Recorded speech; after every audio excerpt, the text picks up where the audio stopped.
광활한 만주는 강과 산을 기준으로 크게 세 지역으로 구분합니다. 하나는 요하강 중하류의 농경지대입니다.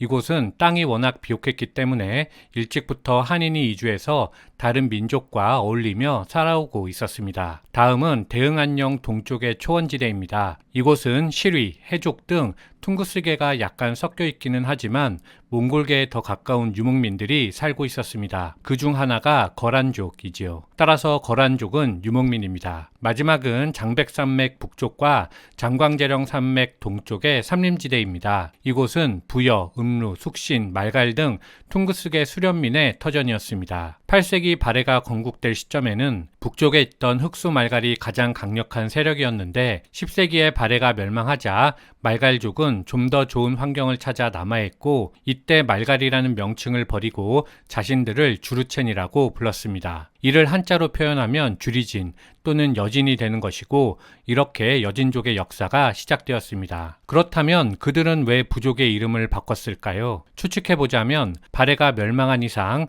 앞으로는 타민족에 복속해야 했던 지난날의 비굴한 삶이 아니라 당당히 자유인으로서 살아가고 싶었기 때문이 아니었을까요? 이런 상상은 우리 학계가 발해의 지배층을 고구려인, 피지배층은 말갈족으로 보기 때문에 가능한 논리인데요. 참고로 중국 학자들은 동북공정의 일환으로 발해를 말갈족이 세운 나라라고 주장하고 있다는 점도 같이 말씀드리도록 하겠습니다. 어쨌든 이렇게 신분을 세탁했지만 여진족은 여전히 발해 이후에 이곳을 지배한 거란에 복속해서 살아가고 있었습니다. 제국의 피정복민으로서 온갖 착취와 불평등한 대우에 그야말로 죽지 못해 살아가는 처참한 생활을 하고 있었습니다. 그런데 요 나라가 전연의 맹으로 기강이 느슨해지자 11세기 후반부터 아르추카강 유역의 완안부에서 유능한 부족장들이 배출되며 요 나라와 대립하는 일이 잦아졌습니다. 그 중에서 부족장 아쿠타가 1114년에 요 나라의 동북 변경 요충지 영강주를 습격해서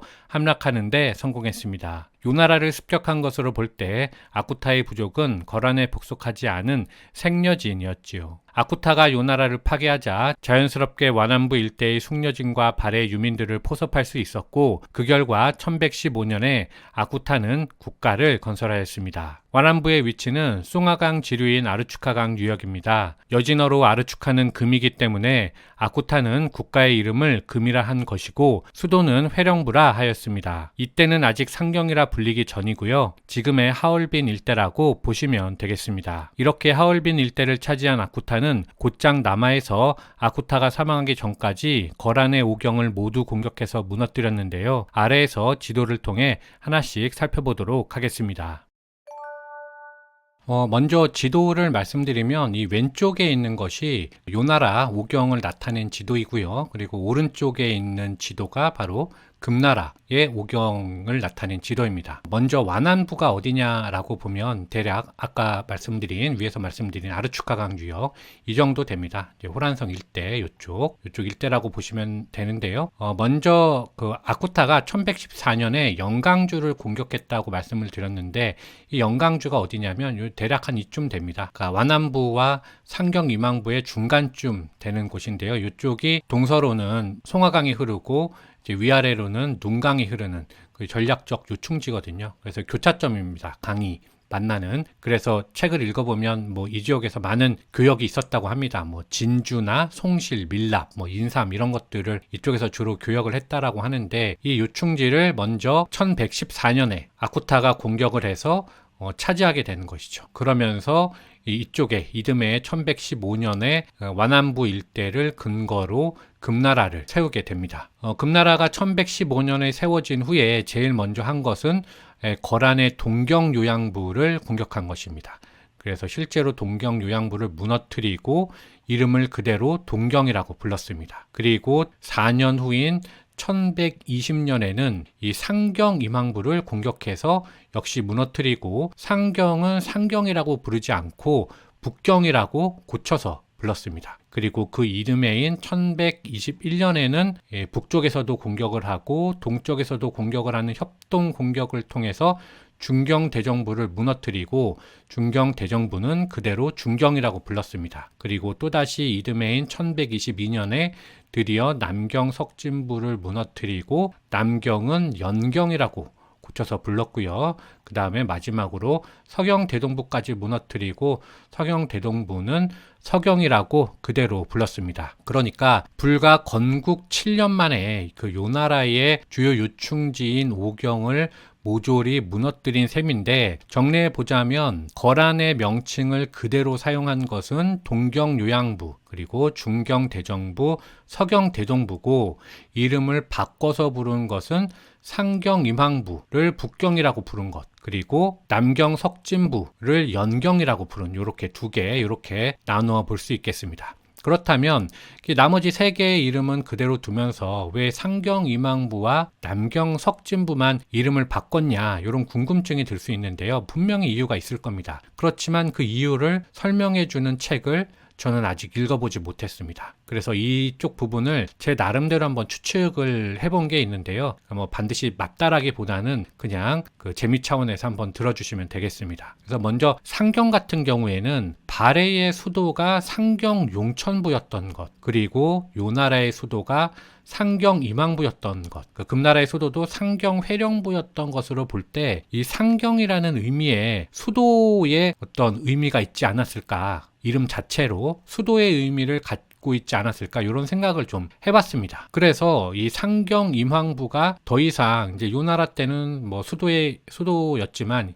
이제 더 이상은 수도가 아니라 그냥 단지 북쪽의 요충지 중에 하나다라는 의미로 북경, 약간 의미를 축소해서 부른 것이 아닐까라고 생각을 해보는 것이죠. 그 남경 같은 경우도 좀 비슷한 맥락에서 생각을 해볼 수가 있는데요. 남경을 그대로 남경이라고 똑같이 부르게 된다면 금나라는 지금 한창 더 남쪽으로, 중원 쪽으로 뻗어나가야 되는데, 중원으로 뻗어나가서 이쪽 땅을 차지한 후에서 봤을 때는 이쪽이 더 이상 남경이 아닐 것이기 때문이죠. 그래서 이쪽을 성급하게 남경이라고 부르는 것보다는 이때 당시에 이 일대를 연자, 그 춘추전국 시대에서부터 이쪽에 연나라가 있었거든요. 그래서 이쪽을 연경이라고 이제 고쳐서 연자를 차용해서 연경이라고 고쳐서 부른 것이죠.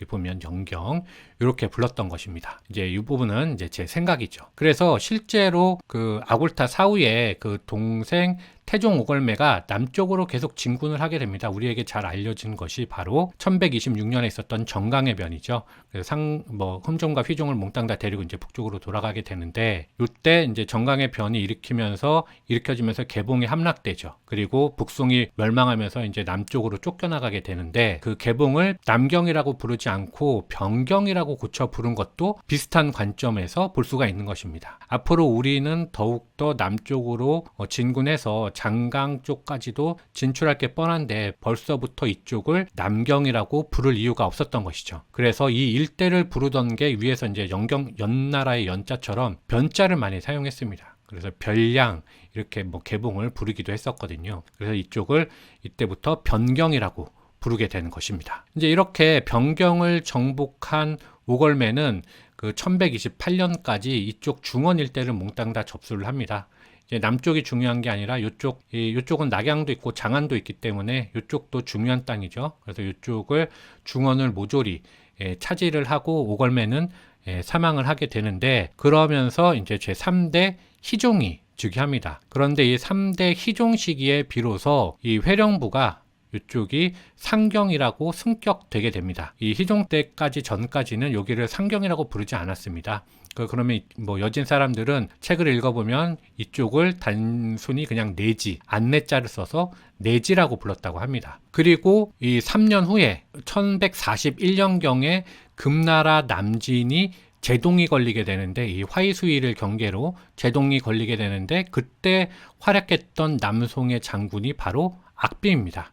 우리한테 잘 알려진 이 악가군으로 유명하죠. 그래서 악비 때문에 금나라가 더 이상 남쪽으로 진출하지 못하고 계속 막히게 되니까 양국이 화의를 맺게 되는데, 그것이 바로 황통의 강화입니다. 소흥화의라고 부르기도 하는데요. 그때 이제 뭐 물론 악비는 소흥화의의 증표로서 죽게 되지만, 어쨌든 그 황통의 강화로 국경이 확정되고 회수를 중심으로 해서 더 이상 남진할 수 없게 되니까 이때부터 변경이라고 부르던 것을 남경이다, 남쪽의 수도로 바꿔서 부르게 되는데, 실제로 남경이라고 바꿔서 부른 것은 희종은 아니고 희종이 죽고 난 다음에 그 제4대 왕인 해룡왕입니다. 해룡왕 시기에 바꿔서 부르게 되는데요. 이 해룡왕이 그 1153년에 금나라의 지방행정체제의 이 오경을 모조리 정리한 왕이거든요. 그래서 뭐 폭군, 사이코 왕이다 이런 말이 있지만 영토적으로는 꽤 중요한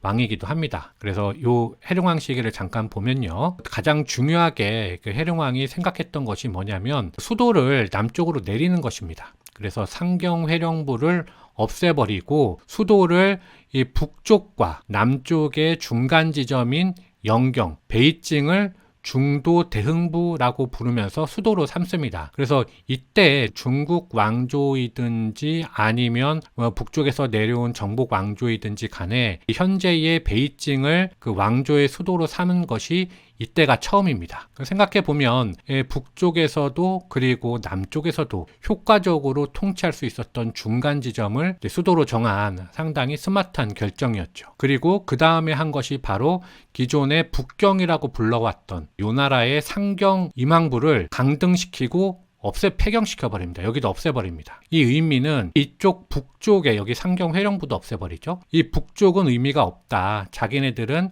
이제 금나라는 점점 더 남쪽으로 내려가겠다. 이런 의사 표시를 한 것으로 볼 수가 있습니다. 그런데 그렇기 때문에 지우고요. 그렇기 때문에 상경임항부도 강등시키면서 대신에 중경대정부를 북경대정부다라고 고쳐서 부르게 됩니다. 그래서 이렇게 용어를 보면 더 이상 요하 북쪽을 신경 쓰지 않겠다라는 어떤 용어 자체에서 그런 냄새가 좀 나죠. 그래서 남쪽을 더 중시하겠다, 중국 대륙 자체를 중요시하겠다, 이런 생각이 좀 읽히는데 맞는지는 모르겠습니다. 개인적으로는 이쪽 그 상경임항부를 폐경시킨 것도 안 좋은 결정이 아니었나 이런 생각을 합니다. 왜냐하면 13세기가 되면 몽골이 실제로 이 서경대동부를 통해서 쳐들어오게 되거든요. 근데 이쪽에 만약에 전략적 요충지가 하나 더 있었다면 이쪽으로만 내려올 수는 없었을 겁니다. 이쪽으로 공격을, 이쪽도 방어를 했어야 됐을 것이고, 몽골도 금나라가 뒤통수를 칠 수도 있었을 것이고, 그래서 좀 성급한 결정이 아니었나 이렇게 생각하지만 다 결과론일 뿐이죠. 이쪽 자체에 물류가 많지 않고 했으면 여기를 계속 경영하는 것은 그때 당시 눈으로 봤을 때는 적절하지 않았을 것입니다. 그래서 폐경을 했겠죠. 그리고 마지막으로 이쪽 변경을 이때 이제 남경이라고 고쳐서 부르게 되는 것입니다. 그래서 이렇게 볼 때 실제로 해룡왕이 이 상경회령부를 없애면서 궁을 다 태워버리고 자기 조상들의 무덤도 다 중도로 데리고 내려오고 이런 식으로 하거든요. 그래서 좀 사이코다, 폭군이다 이런 이미지가 많이 있지만 금나라의 오경을 최종적으로 정리한 그런 어떤 그 영토적인 부분에 있어서는 감각도 있었던 왕이다, 이렇게 볼 수가 있겠습니다. 이렇게 12세기가 지났고 13세기 초가 되면 금나라는 초원을 통일한 몽골의 공격을 받게 되는데, 칭기스칸은 1210년에 먼저 서하를 복속시키고 이듬해 본격적으로 금나라를 약탈했습니다. 1211년에 서경대동부를 공격한 것을 시작으로 같은 해 중도를 파괴하였고, 이듬해에는 제베가 동경 요양부를 공격했습니다. 그리고 1213년에는 칭기스칸을 비롯해 주치, 차가다이, 우구데이 등이 남경까지 남하했습니다. 따라서 더 이상 버틸 수 없게 된 금나라 선종이 1214년 엄청난 세패와 자신의 딸과 부인을 보내는 조건으로 화친을 맺었는데, 몽골이 철수하자 수도를 중동에서 남경으로 내리고 몽골에 다시 대적하게 됩니다. 이때부터 금나라는 멸망할 때까지 남경을 수도로 하게 되지요. 이상 마치겠습니다. 감사합니다.